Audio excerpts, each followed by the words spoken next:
Happy holiday weekend, everybody. At least anyway, here in North America, as we celebrated Canada Day yesterday, and a happy 4th of July Independence Day coming up to our neighbors to the south. We're the Brunch Busters. You've landed at Bustin' Out. I'm Bobby Munson, the man beside me, Chris Perish. How are you doing? How was Canada Day for you? Canada was very chalked up with a lot of activities, as I saw my beautiful face for 5 freaking hours as we did the watch along for Money in the Bank and then paper reviews right after that. So it was a lot of work, but a lot of fun too. Spent some time with some family after that, so can't complain. Had a great Canada Day. How about you? Yeah, it was a lot of fun. Just had a nice day out with the wife there and everything like that, and enjoyed it. We were going to take in the fireworks, but unbeknownst to everybody, storms hit last night across the prairie provinces. It didn't get really too crazy here. Wind picked up massively and everything like that, but it kind of just put a damper on doing anything past the time. But at least it stayed away till I think it was about 7:30, 8 o'clock before it started to get really, really bad. And so then we just, had a nice little movie night in. So, yeah. But how about you? It storms at you too, didn't it? Yeah, we had a lot of showers, a lot of thunder. But unfortunately, we didn't have a lot of huge issues. As we know, our good old friend Basser in the comments does, hey boys, I'll be in and out today dealing with the pool. In the pool, have a great show and try to pop in. Basser, just want to let you know that going number 2 in the pool does not help the chemicals. Just gonna, yeah. That's a nasty clog. You don't want to be diving down like a TL hopper looking for that what is now a chocolate bar. Which, as Chris Best is saying, my throat was paying for it after 5 hours of podcasting yesterday. Yeah, and cheers to Happy Canada Day to you two gentlemen as well too, both to you, Chris and Basser. But that's why, if your throat's bugging you, that's why we tell people to go to rogueenergy.com, man. I mean, with the smooth, amazing flavors, they just go down simple. And you can use our promo code OLEPODS to save yourself 10% off. Or right now, because of their Independence Day special, go and use BOGO50, and when you buy any shaker, or not shakers, tubs, you can get one and use that code, get 50% off on the second one. It's just a great deal. So either way, you're saving money. So go do it. Do it right now. They got a lot of flavors in stock. I don't think there's a lot of things out of stock. I mean, Ed says he likes watermelon. We got Mel, who loves blood orange. I like about everything else. Blue raspberry is kind of my deal right now. Great stuff. If you're in the States, go get the cans. They got a lot of great cans on there. Yeah, who doesn't like great cans? Am I right? Right? Yeah.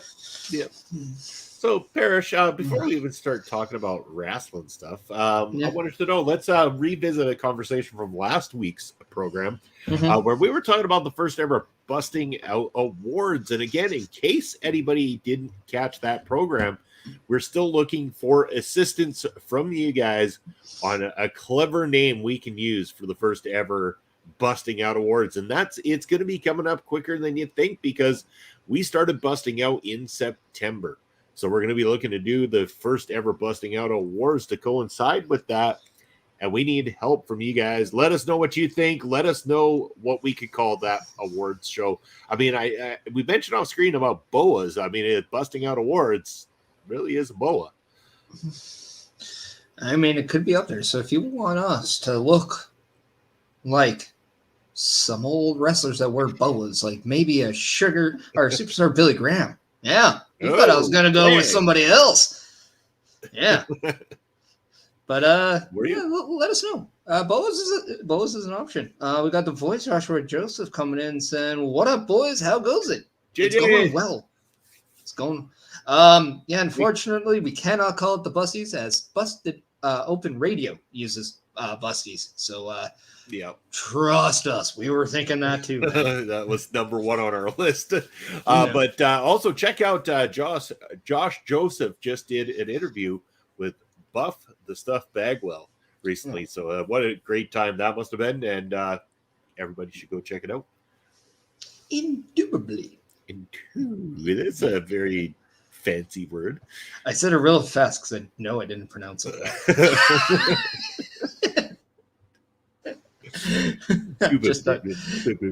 Indubitably. Yeah. I'm pretty sure I'm going to say like Buble or something in there too if I just say it. Buble. Yeah. Anyway, going to the next topic. So Money in the Bank was yesterday, and we saw Io Sky and Damian Priest become your Money in the Bank briefcase holders, Mr. and Miss Money in the Bank. I'm pretty sure that Io Sky is single, people, so she's a miss. Although she wasn't a miss last night, as she stole the show in that match. Damian Priest was the winner. What are your thoughts about where the directions are for both of those superstars, and where do you see them going in terms of knowing that they can challenge any title? Are they going to go for the world championships of the respective genders, or are they going to go somewhere else? I don't see either one of these two going for anything less than the main world championship on their respective brands. I think that is the only direction for either one of them. It's that boost that both of them, both of them done fantastically well in singles competition, which is great to see, but they almost need that little bit of something, and that's where the Money in the Bank comes in. It's a great accolade to add to their resume, as we got Barry Monkey coming in, only here because of Elon Musk destroying Twitter. Hello, everybody. Yeah, I mean, that's quite the mess, apparently, that old Elon made of things there yesterday. A little upsetness amongst the Twitterverse. See, I always wanted him to beat up Zuckerberg. Now I don't know if I want Zuckerberg to beat him up in that imaginary fantasy match that they're going to have. They're making this difficult. They truly are. But going back to that conversation, where does it go and everything? First of all, it was the right choices.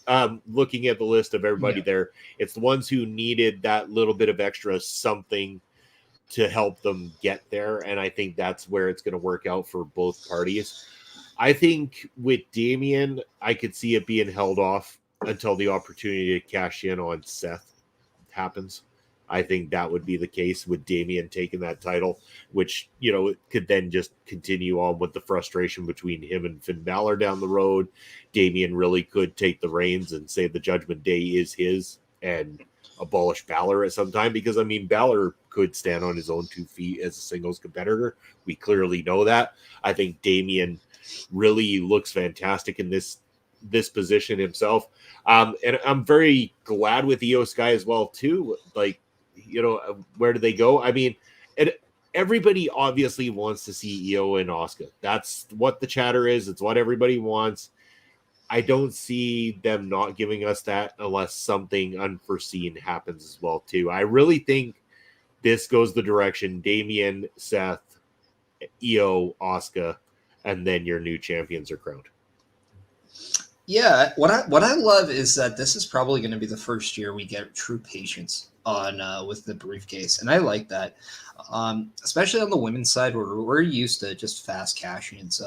Guess what? Monday Night Raw's in 2 days. Cash in. I don't think this is going to be the plan here. We did see a little bit of tension rise from both winners with their respective faction members, as we saw Damian Priest come down in the world title match between Seth Rollins and Finn Balor and kind of pretend like he was going to do something as Finn Balor's on the top rope. Finn gets distracted, ends up losing. Well, we saw a little bit of tension between Bayley and Io as Io's going up on the ladder and Bayley pushes her off, but then Io handcuffs Bayley and Becky together and then climbs over Bayley like a stepping stone to become Money in the Bank. So it's very interesting, but I do want to note out on that after Money in the Bank on the press conference there, both Bayley and Io did join together to sit down.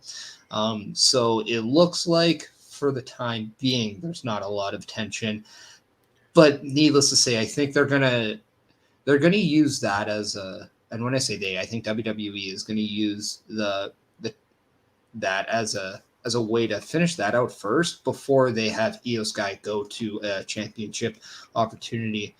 And I think right now, like you look at that women's title picture with Asuka and Bianca and Charlotte, I think they're going to go Bianca and Charlotte at SummerSlam, perhaps. And then because of that, you might actually see Io then being able to sweep in and kind of take Asuka out for herself. And I think the fans are just going to be elated when that happens. Yeah, and you could be 100% on that for sure. And likely the direction. It seems like the direction is pretty clear on both sides of the fence here with this Money in the Bank win, and that's okay. It's certainly okay when everything about it makes sense. It's what people want. It's okay to give people what they want at times and see how it goes. You could be building new stars. It could fall flat on its face, but WWE will know how to recover from it, whether or not it takes off and builds the stars that they want it to build or it doesn't. I think they'll be just fine. I think both Io and Damian have those qualities. It's why they're being put in these positions, and I'm looking forward to seeing how it pans out. And I don't say that often with Money in the Bank. Yeah, and if the people in the chat there want to give us what they think is going to happen, let us know, as we are giving a thumbs up to the direction of Money in the Bank. And if you're watching on YouTube, don't forget you can also give a thumbs up on our page by hitting that thumbs up and hitting that bell, getting notified, subscribing if you can, just so you can get alerted to every time when our local establishment goes on, and you can get all the content that we provide, because we have a lot, and you will find out a little later in the show, as we have the voice Joshua Joseph coming in saying Eho, which I think he meant EO, and Damian are ready for the next step. 100%. Yeah. And Barry Monkey coming in saying, I'm glad EO won, one of the better women wrestlers in WWE. Oh, for sure. And that's just it.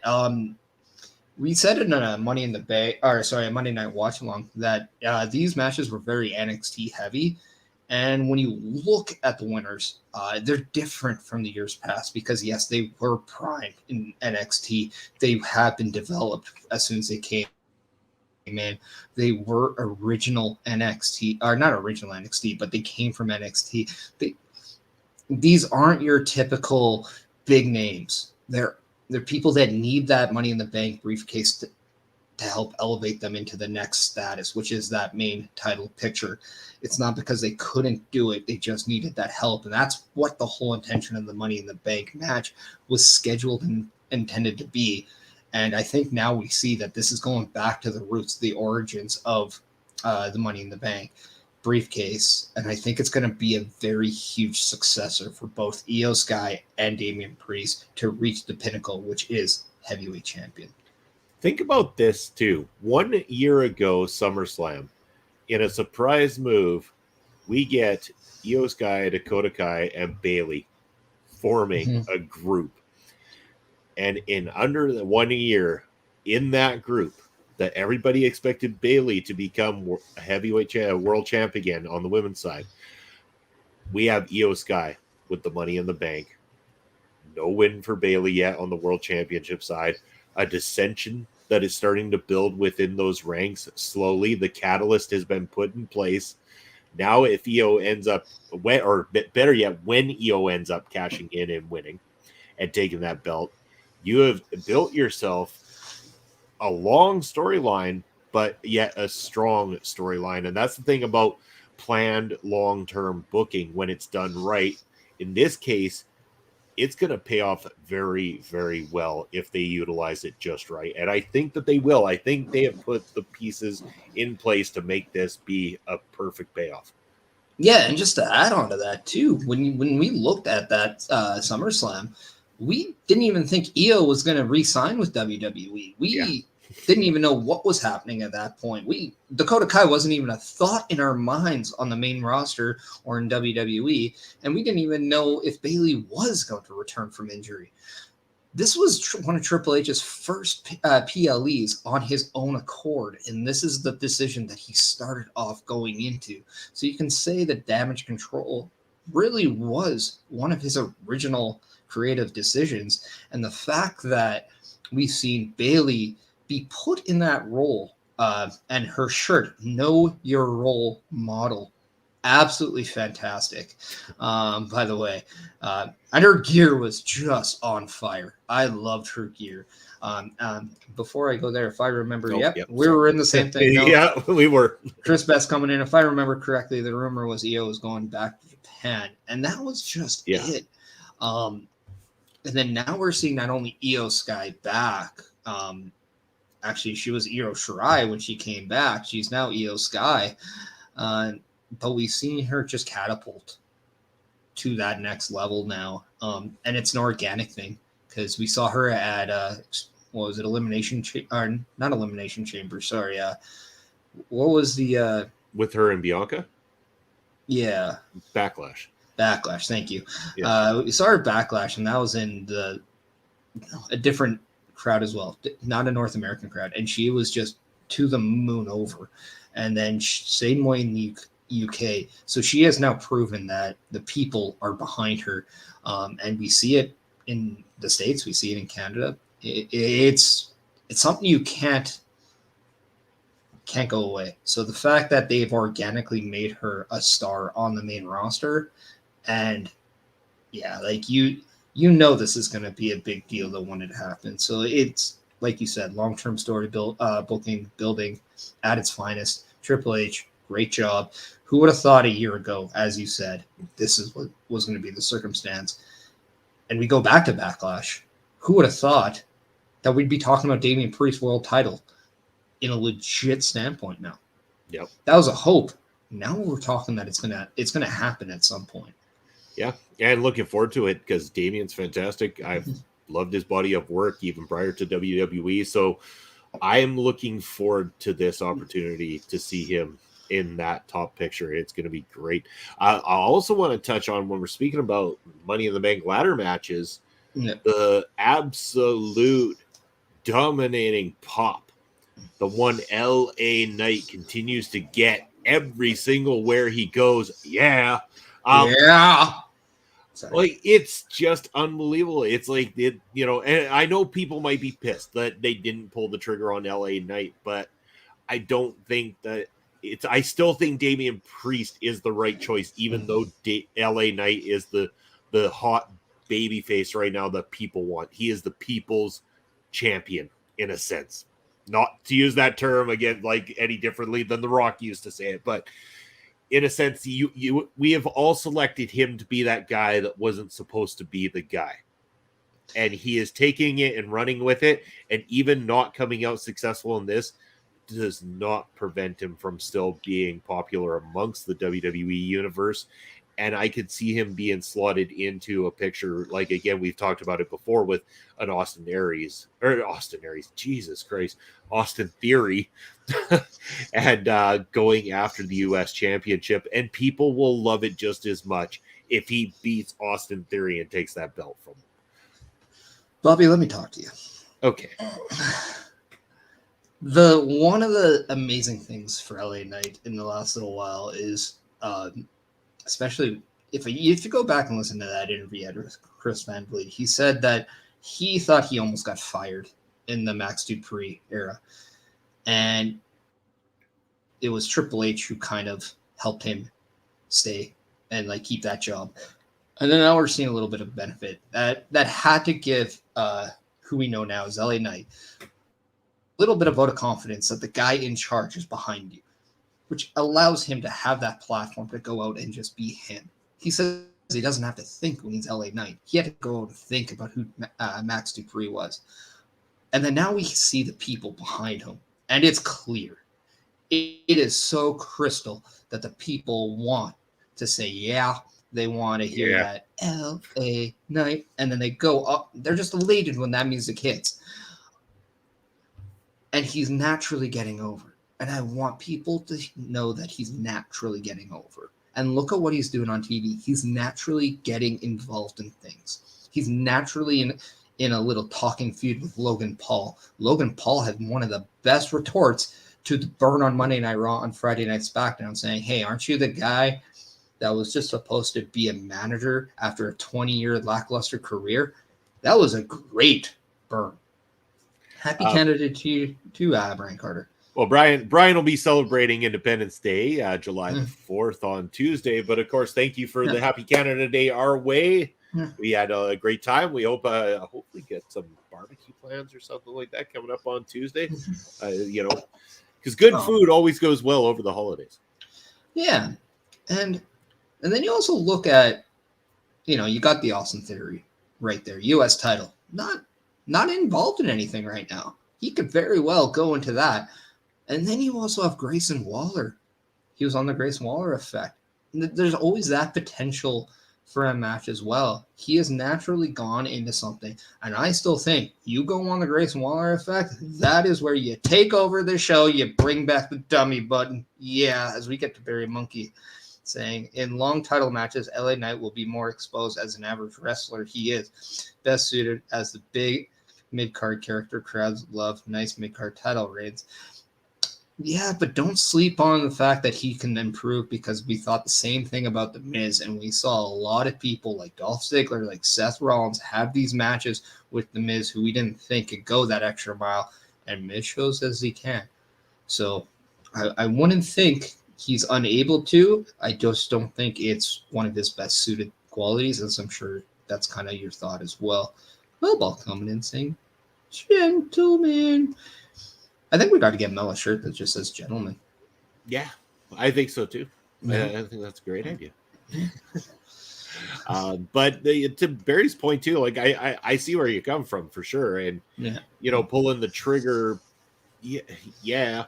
I mean, it might not have been the right decision anyway, because again, it's the character that everybody can get behind, and mid-card title reigns 100%. And he can make him look good.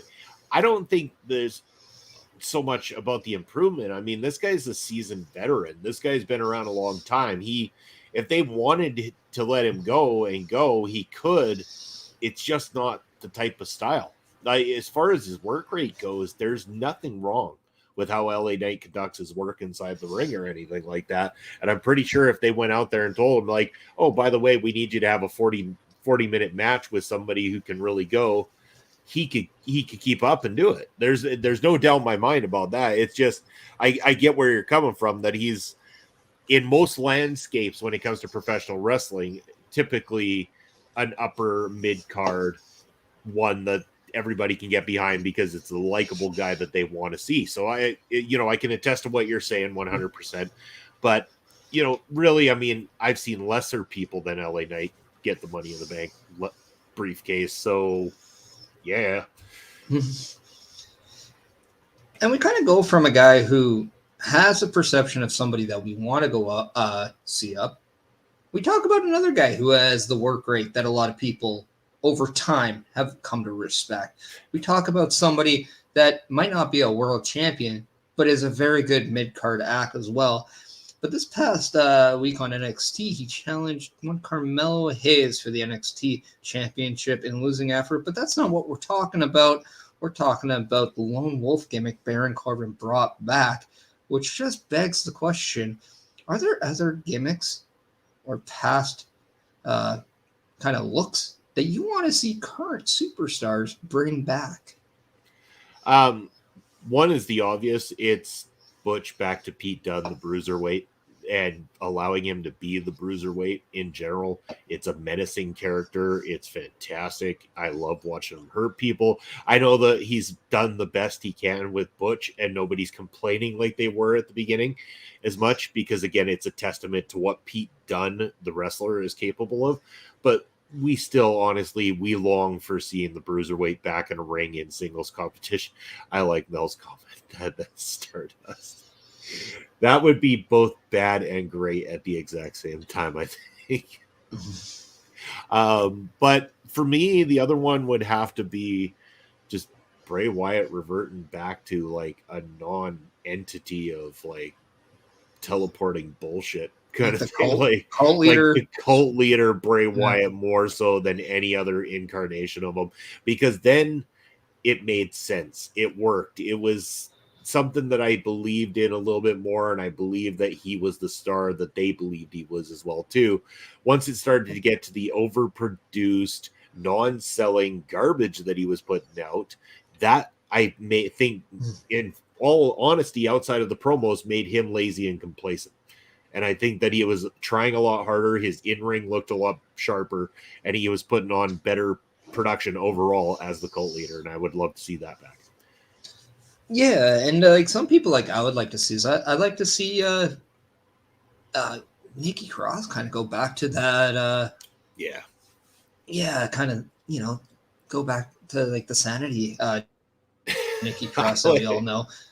I like some of the comments we got coming in. Jerry Lynn back in the ring. Yeah. Yeah. I like Brian's even better. Yeah. I loved that about King Kong Bundy all the time. Well, the funny thing is, the last person who did that was not King Kong Bundy. It was Big E back in NXT, as he was when he was the NXT champion. He did the Bundy 5 as well. True. And like when the referee counted 3, he would just keep the pin on and then do the extra 2 himself. And Barry Monkey apparently agrees with you. He wants Nikki ASH back. Oh, God, I couldn't even say that with a straight face. Oh, dear Lord. I still think one of the biggest misses that we had on the Nikki ASH is we didn't have the Hurricane and Mighty Molly there to give her some superhero wisdom. Don't give them ideas. Please don't. Hey, I would have, if he was still around, I would have loved the superhero in training, Rosie, to be a part of that. But he was better than his he was better than his call letters ever said. Yeah, I digress with a 3-minute warning, but that's not here nor there. The one thing I did kind of wish, and I understand that the theme that Baron Corbin went back to was the original Lone Wolf theme, but I just want him to bring back I Am the Darkness. That was such a banger of a theme. And I can agree with you more about the Pete Dunne. Although I do think like the presentation we're seeing of Butch right now is very Pete Dunne-esque. I think it's just a matter of wanting that bruiserweight with that original theme. I guess it was his second rendition of his theme. The one he had when he was the UK champion. But yeah. I don't hate this. I don't hate this at all. If Matt Bourne was still alive, I'd love Evil Doink to come back. I'm not going to lie. I think Bray Wyatt could be a scary clown too. Yeah, but see, his scary clown would be like, you know, some sort of like straight up R-rated horror movie, deformed, like bleeding from the mouth clown that never dies and get hit by a sledgehammer 5,000 times and still wrestle afterwards. But, you know, I digress. I love really Matt Bourne as Doink. You're our friends. This is a story that will never, ever end. See, I love Matt Bourne as Doink. He is phenomenal. I believe that character needs to be in the Hall of Fame. Well, I mean, character-wise, they all have no issue putting him there because it's been played. Doink's been played by 4 different people. Oh, but you got to put Matt Bourne in there. Yeah. Well, I mean, will they? They might. I don't know. I don't know about like I mean, I haven't watched all the Dark Side of the Ring yet. Like my only knowledge of it right now is just him getting fired after WrestleMania 9 for testing positive for drugs, which we know a lot of people have been forgiven for that and been put in the WWE Hall of Fame. It's just, I don't know how that relationship ever was, or if it's enough that they had ever suck it up and put him there anyway. Boas is all I have to say. Boas. Boas and Trumps. As we drink alcohol on the show. But on a Sunday morning. Whatever, it's a holiday. This is my church. But yeah, I mean, it's a fun little thing to go back to, but I do feel like one of the nice things is we are getting to see a lot of people kind of expand who they are in the WWE with that. But at the same time, when you hit that home run with something, it's almost hard to want to do something else, especially when it's that good. I'm really happy the Lone Wolf is back. I think that is easily one of Baron Corbin's best renditions of portrayal. And I'm really happy that I'll be really happy if he remains that moving forward. Yep, it was a great surprise. Again, like if you want to know more in depth about it, definitely check out the latest episode of Taking Over here on OLE's channel.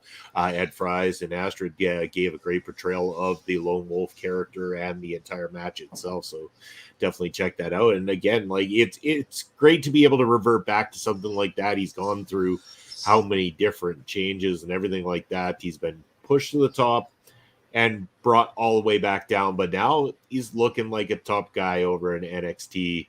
I think this could be the right move for Baron Corbin, at least to reestablish himself. Yeah, and that's just it. And then, like you said, with Taking Over, both Astrid and Ed are gonna be doing a kind of a little bit of a retrospect on their show and kind of doing something else on top of that as they prepare themselves for Taking Over. Over will be a show that they will do about talking past episodes of NXT, where you might be able to see the origins of the Lone Wolf Baron Corbin. So keep tuned for that. Nice. But another thing we saw on Money in the Bank was the out of thought turn by Shayna Baszler. Nobody saw this coming. No. Trust me. But then reports are saying that this could be something Ronda Rousey wanted before her tenure with WWE is over. So we have to speculate, is her tenure to WWE coming to an end sooner than later? What's going on? We don't know, but we love to kind of just poke the bear, as you will, because it's what we do. But is Ronda Rousey doing this now because she doesn't think she's going to be in WWE later? And you could be onto something there for sure. Here's the catch: Ronda Rousey came in as a name. That name doesn't hold the same kind of oomph that it did when she first arrived, because nothing has ever developed from it. That's the biggest issue here. As where Shayna, on the other hand, is someone who comes from the exact same world, did not have the name, but has created said name and done something with it, despite all the hardships of being held back and pushed back and not being given the same kind of opportunities that everybody else has. I think this is fantastic because it finally gives Shayna something. Whether it leads to Ronda leaving, probably, because what's left for her? That's the thing. The fans resent you. You haven't really developed much further. You've held those belts. What else you got left to say? And I don't know that there is much left to say on the side of Ronda Rousey. So the best thing she could do in this case is maybe put her good friend Shayna over in a massive way, not only creating this massive surprise moment that nobody saw coming, but man, does that put Shayna over as a big-time ass-kicking baby face, because she beat the living piss out of Ronda, and everybody loved it. Joshua Joseph coming in saying she wants to jump back in the women's UFC and have one last run since Nunes left. She is pulling a Brock. I did read a report on Wrestle Talk saying one of the things she wants to do is give back to the person who actually brought her into pro wrestling, and that was her friend Shayna Baszler. It's no secret that Shayna Baszler tested the independent wrestling scene prior to Ronda Rousey getting into pro wrestling. So you can't exactly say that she's not wanting to repay her friend. I think that would be very foolish and a little inconsiderate, because I don't think she's a bad person. I just think she's a bad wrestler. Yep. But yeah, no, I think too, with the whole 4 horsewomen angle not being able to be done anymore, I think there is something to say that she would like to do something with her friend Shayna Baszler. I mean, we just saw a recent interview with the Usos saying that Jay and Jimmy want to have that as their last match. They want to have a match with each other because they just want to share the ring with their best friend. And it's one of those things where you got to kind of look at kind of that aspect when you're kind of maybe closer to the tail end of things. Is there something that you just want to get off that bucket list? And I have to think that maybe wrestling Shayna Baszler, doing something with Shayna Baszler just once, could be on Ronda Rousey's bucket list when it comes to the World Wrestling Entertainment. 100%. And again, this is where it's only going to do numbers for Shayna. She's going to go over big time, especially with taking out Ronda Rousey. If this rumor ends up being truthful, if Ronda chooses to make this the last thing that she does on her way out, I think the best way to do this would be to have Shayna absolutely destroy her, to make you believe, at least sell the illusion that Ronda could not possibly ever come back. But there's always in the back of your mind that what if she could get better? What if she did, they're always going to have that, but make Shayna go over big time and just absolutely maul her in this matchup. Destroy her, have her stretchered out even, and Shayna will be that badass, take no shit from anybody ass kicker that everybody knows her to be. And watch out, because the entire women's roster better be on notice. Mind you, the men's roster better be on notice too, because I'm pretty sure, I'm confident enough to believe that Shayna Baszler could mop the floor with just about anybody in that company. Yeah, and I think the fact that Shayna Baszler, for the most part, I'm going to say most part, because there is the one aspect of when she came up and she was wrestling Becky. That was the time we thought they were going to pull the trigger with Shayna Baszler and have her become women's champion. But ever since then, there's been a very large hesitation from, I think, the fans of wondering if she was going to even do much in the form of the women's title picture. So the fact that maybe there's somebody like Ronda Rousey who, as you said, might not have the star power on her name as she did when she first entered. Let's not forget, she still has a very large international star power on her name, whether it's the movie crossover, whether it's the UFC crossover, whether it's, being on magazine crossover. There's still a lot of people worldwide that know the name Ronda Rousey. Let's not kid ourselves. When it comes to the athletic women's revolution, her name is attached to the forefront of that.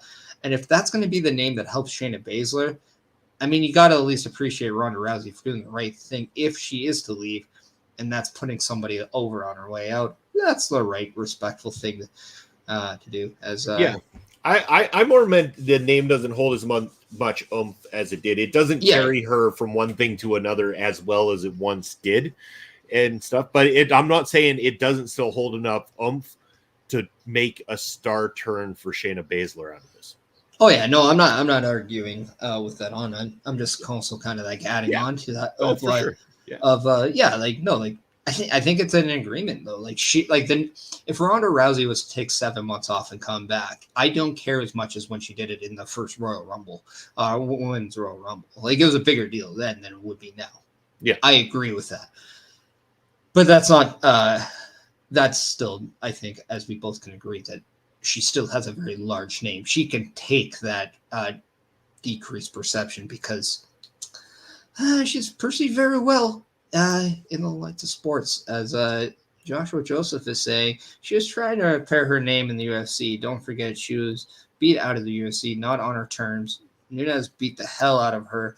She has given Shayna the respect, but needs to repair that name. Didn't Holly Holm also beat her too? Yeah, well, I mean, that was one of those one-off, didn't expect it sort of things, but I was hoping for it, but I wasn't expecting it. So yeah, you're right on that. But yeah, I mean, I don't know. It's still a very polarizing figure, that is. And we all know that I'm not a big fan of her, but that's not here nor there. It's just a matter of understanding that, look, you either love her, you either hate her. I don't know if there's a lot of in-betweens when it comes to Ronda Rousey, the professional wrestler. I'm just, as a professional wrestler, I'm not personally a fan. That's obvious, but I still respect what she's done, and especially over in the UFC. I mean, that was a whole different ball game. I mean, she revolutionized an entire division within that sport and everything like that. So I'm never going to knock the person and what she's accomplished at all. And when she did come in as that almost kind of want to call it a gimmick act, at least bringing the star power at first, it worked in the way that they protected her, say, in that mixed tag match at her first time on WrestleMania and stuff like that, because that's how you do that with somebody who's not quite ready to be in the ring. At this point, it just seems like Ronda, there isn't much depth to what she's going to give you in the ring, and because of that, fans have turned sour on it. The voice, Joshua Dress is coming in, but if she leaves and goes on a UFC run and comes back as Shayna's champ, gives more to the name, in my opinion. I don't disagree with that. I just also think you're expecting a few things to happen for that to take place. You're expecting Shayna Baszler to become women's champion. You're expecting that timing to be in the same ballpark of not only Ronda going back to the UFC, but also being who she used to be. Not maybe who she will be if that is to happen. There is no guarantees that if Ronda Rousey goes to the UFC, she's going to even win. You got to also think in that there's a lot of women in there that might actually just beat Ronda Rousey. So if that's the case and Ronda Rousey goes to the UFC, if she doesn't win, her name drops even more. So there's a lot of what ifs in that scenario for it to be true, but I do agree. If it was to happen, I do agree with you. Yeah, definitely so. But yeah, I mean, it's always going to be a tough sport. It doesn't matter how good you ever were at it. There's other people that are constantly looking at what you did and adapting what they're going to do. Yeah, and that's why you see it all the time. Anybody who tends to go back, even like I remember seeing one of the last times I saw Chuck Liddell step inside of the octagon and watching him basically get his ass handed to him, for a lack of better terms, because he wasn't quite the Chuck Liddell he was when he first came into the scene. And that's the issue with any sport generally, is over time, your body tends to degrade. It's taken a lot of beating and stuff like that. It's never easy to recapture what you once had. Man, I remember going to the match in Vancouver with Rich Franklin versus Chuck Liddell, and I thought we were seeing the old Chuck Liddell come back, not the who we thought had now kind of that fractured chin because Rashad Evans knocked the living crap out of him. Mm-hmm. And it was just great. He was dominating, or not dominating, but he was winning the fight. He looked back to his old self and then just took that one shot again, and it was all over. Not that Ronda has the same way, but man, when you get older, it's hard to recreate that former self you have. There's a reason why they call it the prime years. It's because those are when you're at your peak, and we all know that what goes up must come down, and that just happens naturally with the human body as well. It's unfortunate, but it does happen. Yeah, for sure it does. That's why stem cells in Rey Mysterio's case are the best things ever, because he does not show that fall at all. But yeah. Him and very few others tend to be aging backwards these days. Oh man, the case of Benjamin Button is absolutely something I am jealous about when it does happen. Rey Mysterio, damn you! But also, if he's able to pass those genes on to Dominic, look out, people! Look out. Dominic, the first 40-year-old man to play a teenager in a movie. Yeah. Also, did you hear or did you see the short they had? I think it was an up, down, down short where I think it was Mansoor telling him, just have your hands like this, kind of like FIFA. And he's like, FIFA? What do you think of that? He's like, weren't you playing FIFA on SmackDown that one time on the PSP? Goes all the way back. And then he's like, no. He's like, I think it was GTA. So Dominic Mysterio now admits that he was playing Grand Theft Auto when he was on SmackDown as a child on his PSP. Who would have thought? Go figure. Yeah, that's what led him to the life of crime that he ended up having. Exactly. He was influenced at a bad age. Dom is GTA in real life now. But then again, his father was always telling him to lie, cheat, and steal. So who would have thunk it? Booyaka. But yeah, who would have thunk it is right when we saw John Cena and Grayson Waller on our screens of Money in the Bank. Did you actually see John Cena? Oh yeah. We follow each other on Twitter. We're good. Okay. Yeah. How could you even tell though? I thought you were locked out. I know he follows me. Okay, fine. Yeah. Just because Elon Musk fucked up doesn't mean that John Cena and I aren't friends. All right, come on. Okay. Yeah. Fine then. We'll brush this. But speaking of friends, apparently WrestleMania in the UK are trying to buddy up, and as we heard in a promo segment with John Cena, which was interrupted by Grayson Waller, that there's a lot of WrestleMania buzz for the United Kingdom, and perhaps WrestleMania in the near future can go to the United Kingdom.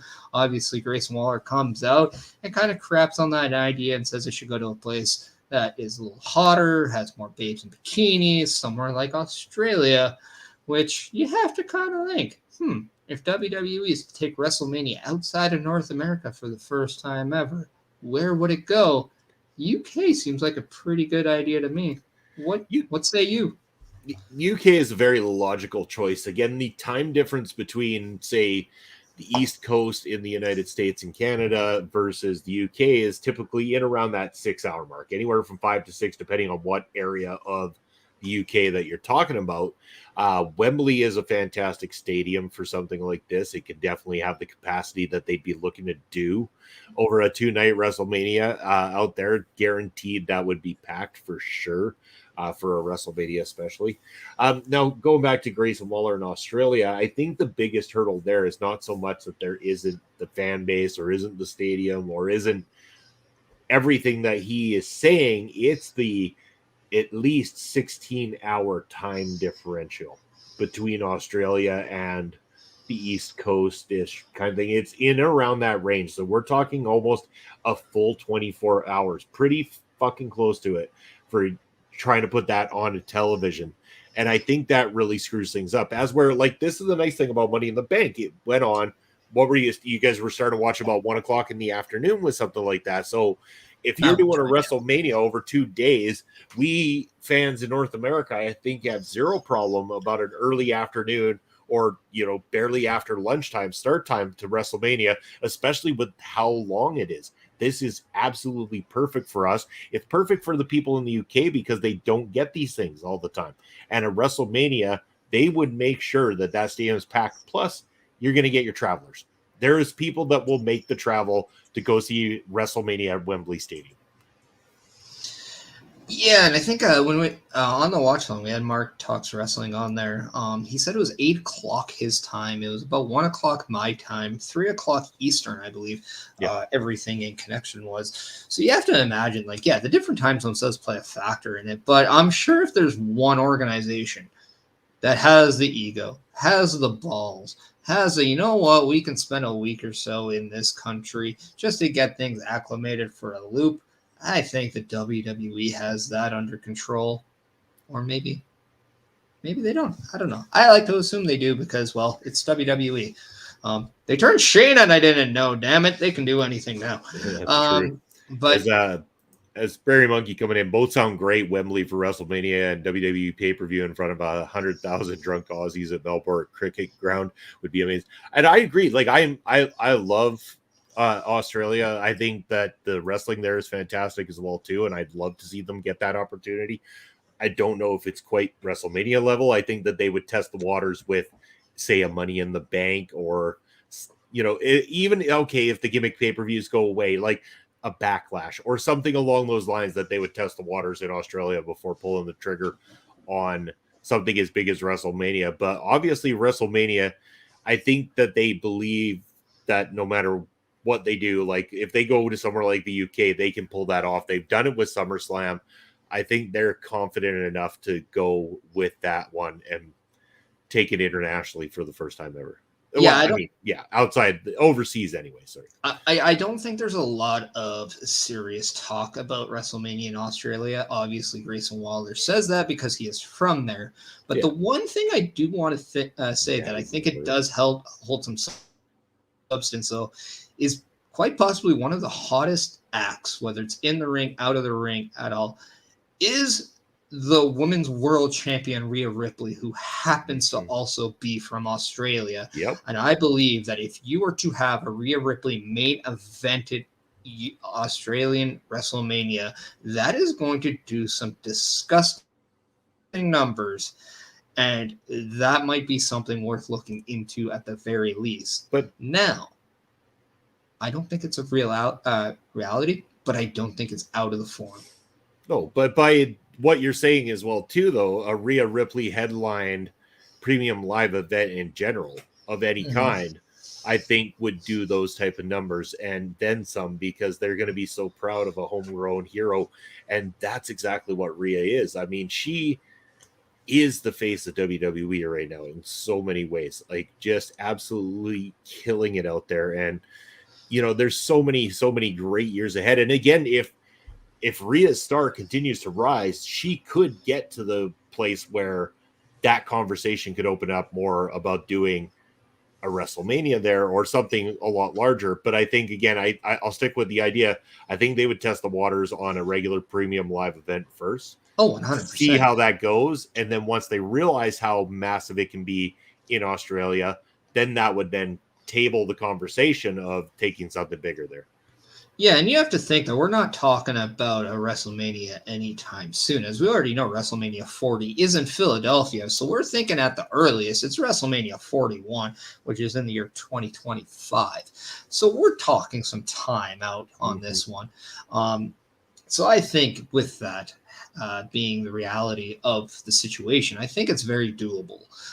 However, I will say I much maybe prefer SummerSlam next year, or SummerSlam down the road being in Australia instead of WrestleMania, because of the fact that, hey, SummerSlam is really the number 2 there, and it would be absolutely groundbreaking for WWE to do their 2 biggest PLEs outside of North America in one calendar year. That would be amazing.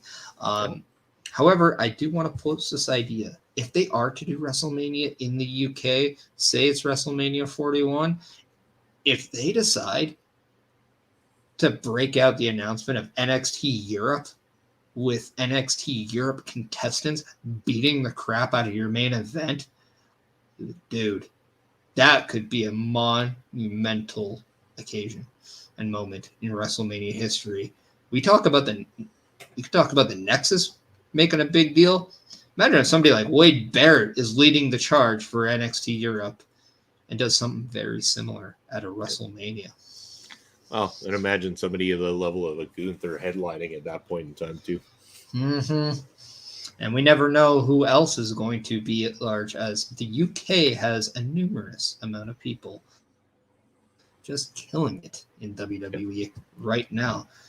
But, Bobby, I say we're about an hour into the show. Yeah. I think maybe before we get to the next topic, we show everybody what we are capable of doing within a week of content. So I think it might be calendar time. Pay attention. It's a different one. Yeah. Check this out, people.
And I can already see that I filled one of the dates wrong on the calendar there, but Thursday, July the 6th, not 5th.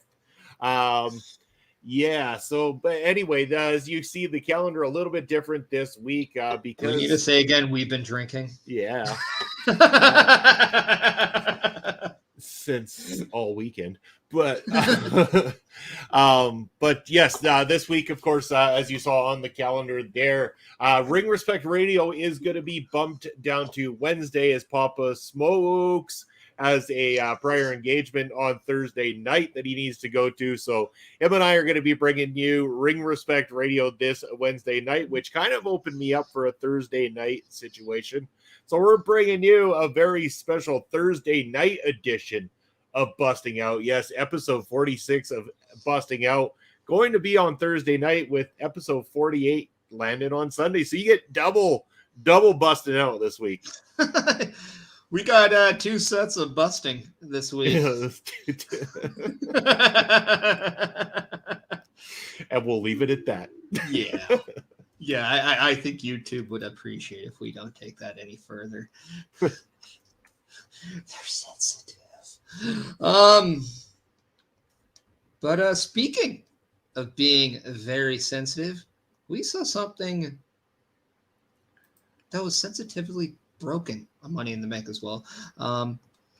We saw for the first time in 1,294 days. Yes, people, I read the internet, and hopefully my stats are as correct as Mark Talks Wrestling. But Jey Uso pins Roman Reigns in the main event of Money in the Bank, and yeah, what a moment that was. You had to think with that match being tagged as the main event, something important or something noteworthy was going to take place. And yeah, when it's as simple as somebody beating the longest reigning champ in the modern era in Roman Reigns for the first time in nearly 1,300 days, I would say that's pretty newsworthy, noteworthy, important.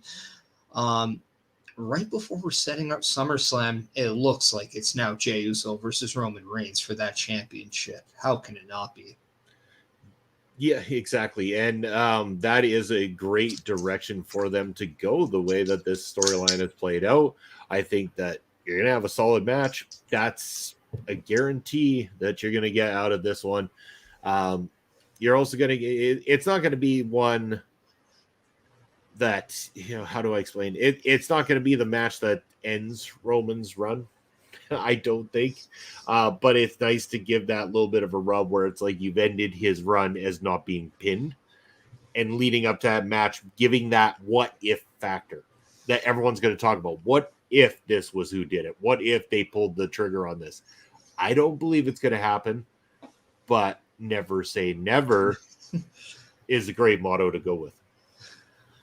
Yeah, I mean, it's the perfect motto to go with on July 8th. But going into SummerSlam, this just begs a question, because obviously you pin the champion in any type of match, especially a non-title match, you become number one contender just automatically.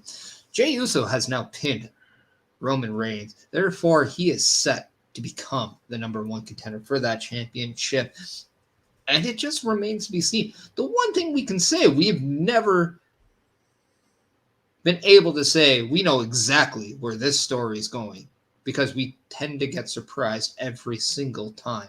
And we still can't believe that after 3 years, it's still going strong. But now, what if Jey Uso becomes champion at SummerSlam? Now, when we talk about how do you build new stars, you have to look no further than the resurging Jey Uso. Yeah.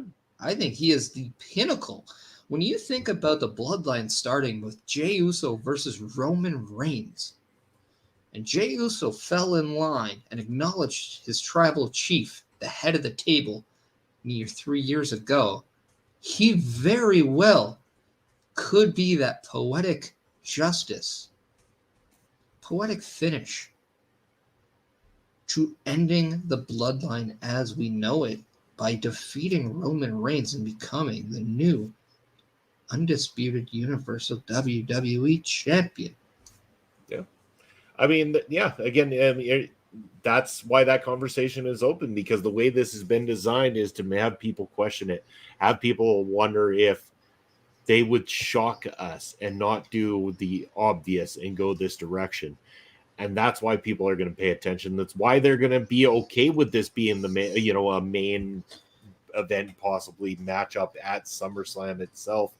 I don't think anybody's going to be complaining. The only thing I'm complaining about is let's get to announcing, because you got not very much time to build one of your biggest shows of the entire season.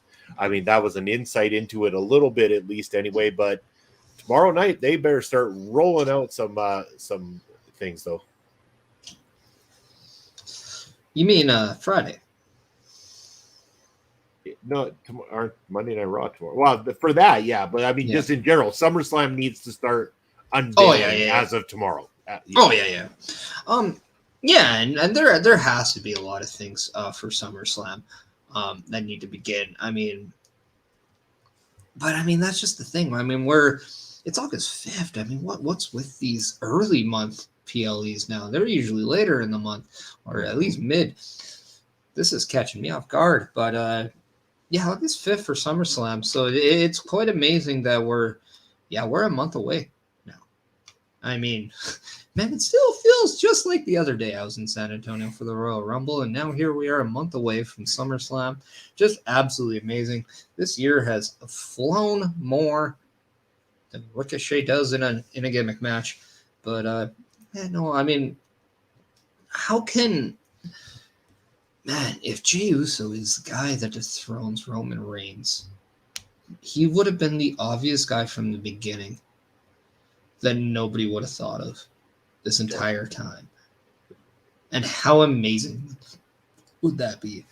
I mean, we also have to think of the wild card, the wild Samoan. As you say, we have to think about Solo Sikoa being there. Could Solo Sikoa have a part in Roman Reigns losing the championship? We've seen a few cases of potential. Okay, this needs to be a match as well. I do think Solo and Roman need to be a match at some point. When we talk about somebody that could be challenged in those longer matches, I think Solo is right there for it. But yeah, I mean, I don't know about you, but I'm so intrigued with this right now. I kind of almost am more of a put the title on Jey over than I was Drew at Clash and Sammy in Montreal, Cody at Mania. Yeah, it's I mean, Cody at Mania here. Like, no, I don't know. I have to agree to disagree on that one. I think I'm not Cody saying expect. Right. I'm saying want. I think I now want Jey Uso to be champion more. I don't, but that's just me. It's not that I don't respect his work or think that he's great. I think I'm never going to get past the idea of he is the tag team guy. I think that's the biggest thing for me. Well, I mean, that's always going to be a hurdle, but this is, I think, going to be the test. This is really going to be a true test for Jey Uso. If he is to have a match for the championship at SummerSlam against Roman Reigns, this is a true test to see, okay, who is Jey Uso and how is he different from Jey Uso, the tag team guy? Yeah. And I do believe that this is a time where he has to maybe start wearing a Jey Uso shirt. He has to start doing things a little bit more independent. But, I mean, time will tell on that. And I think what better storyline to say time will tell than the Bloodline right now. But, yeah, I mean, but still, like, if you were following this, I even said it on the review show. If you're a fan watching WWE and somebody was saying, why do you still watch WWE? And you said, watch this Bloodline story right now. How can you not watch it? You had to feel very vindicated last night at Money in the Bank just by watching that. It was just masterful. And the tag match was just phenomenal. Solo and Roman were on par with the Usos, I thought. The psychology of this match was very well done. I enjoyed it a lot, but I'm very curious on now. I'm just really now wondering who's going to do. Like, I cannot take my mind away from the thought of who is going to be the guy that takes this title off Roman. They kind of dug themselves in a bit of a hole. See, I don't think they did. I honestly think they know what they're doing, and they are just taking my emotions and they're pushing it down like a slinky at this point. Maybe. Or maybe they're just really, really not sure what they're going to do, and they're at this point are just hoping to keep breaking some of the records when it comes to the championship run. Like, keep working Roman until he gets hurt or something like that. Just go with that. It just really seems like they don't have the end game in mind. And if they do, great. But I don't see it. I really don't. So. Yeah. Barry Monkey coming in saying that match really brought the crowd to life. People still care. Yeah, that's they just do. It. Yeah. Hey, when all you do is give them a solid 4.5, maybe even 5 stars consistently, yeah, people are always going to care.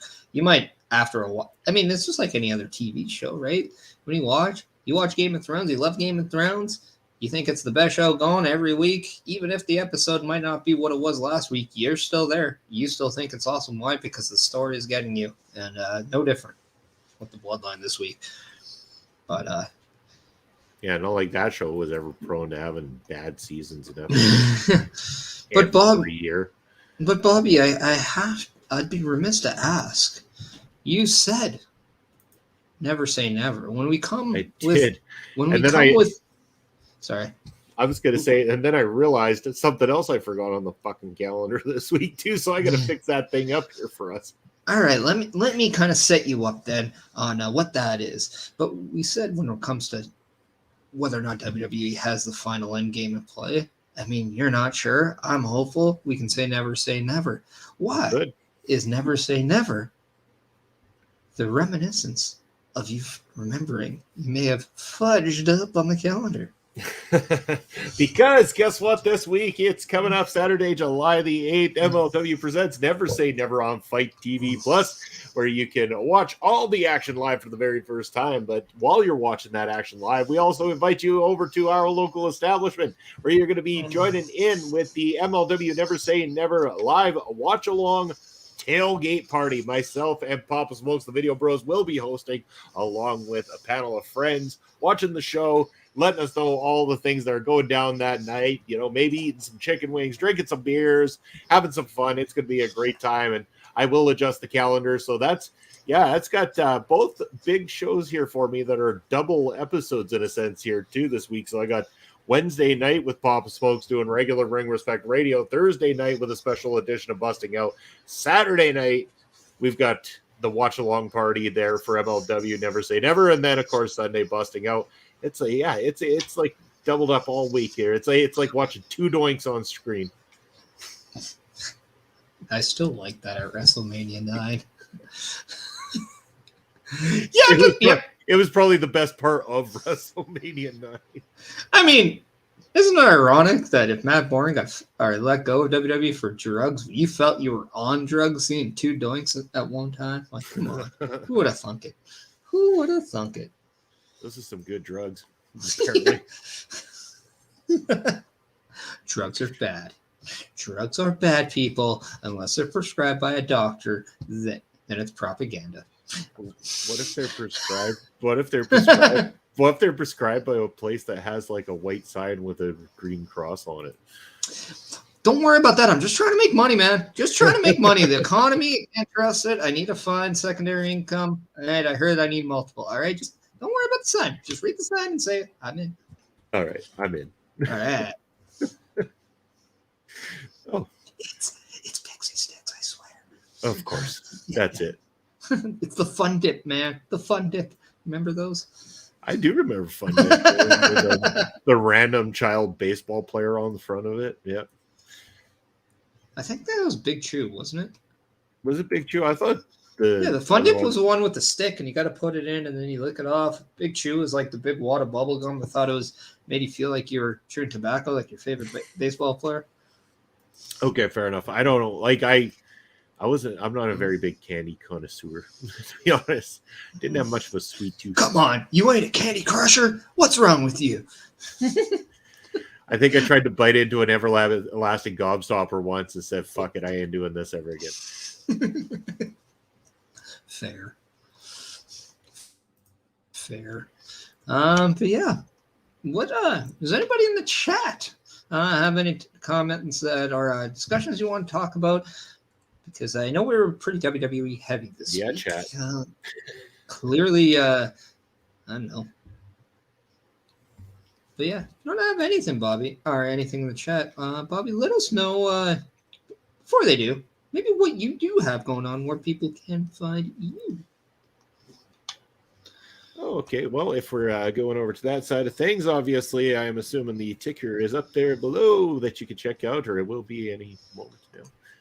I'll find it. I got it. There it is.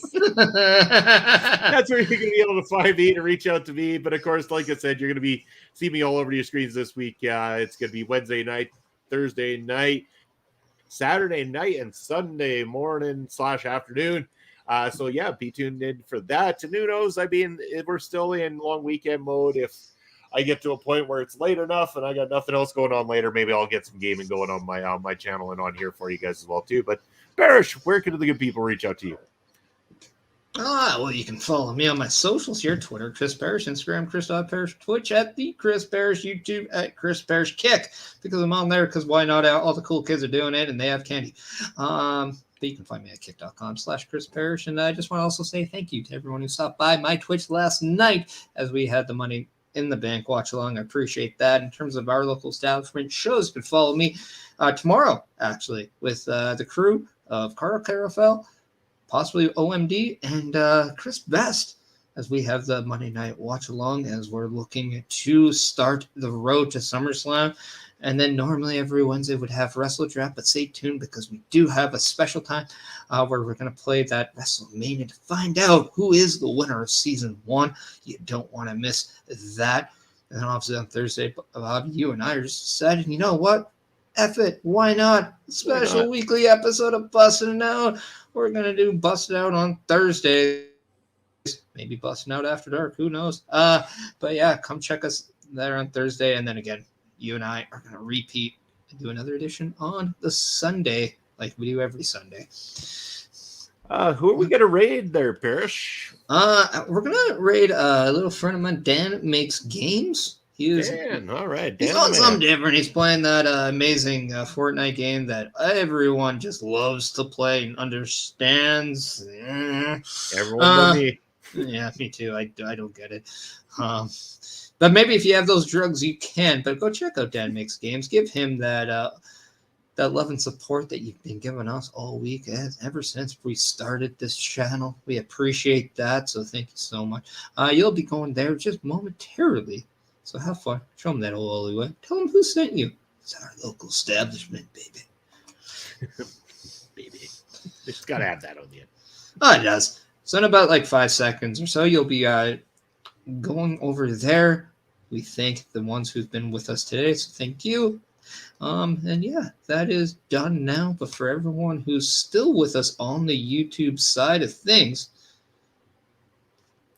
I'm still coming down. What was that? I'm still coming down from the excitement. The cricket. Can't think of much else. Ooh, the croquet. No, but yeah. No, I want to just say thank you to everyone who's been joining us so far. And if you're on the YouTube side of things, we just want to say thank you. But you have been officially busted.